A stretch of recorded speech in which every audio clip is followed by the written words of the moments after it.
అండి, hello, welcome back to my channel చిట్టీస్ kitchen official. ఈరోజు మనం చిన్నపిల్లలకు తినిపించే ఉగ్గు ఎలా చేయాలో చూద్దామండి. నేను ఒక గ్లాస్ బియ్యం తీసుకున్నాను.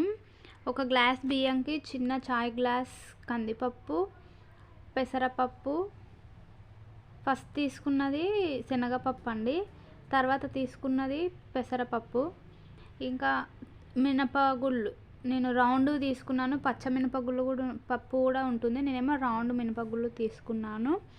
అన్నీ సేమ్ ఒకే సైజు తీసుకున్నానండి.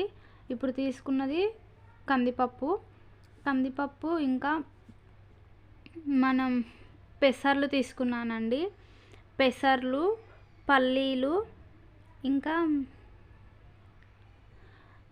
ఇది పిస్తా అండి, పిస్తా తీసుకున్నాను, బాదం తీసుకున్నాను. ఇవి వేయడం వల్లనే పిల్లలు టేస్ట్ మంచిగా ఉంటుంది కాబట్టి బాగా తింటారండి. మా బాబు అయితే ఇది చాలా బాగా తింటాడు. వీటిని బాగా కలపాలండి, కడగాలండి, నీట్గా కడిగి ఎండలో ఎండబెట్టాను. అవి మొత్తం ఎండలో బాగా ఎండాయండి. బాగా ఎండినాక వీటిని వేంపాలండి. అంటే ఎక్కువగా వేంపొద్దు, మామూలుగా వేంపాలండి. వేంపి దాన్ని మిక్సీ పట్టాలండి.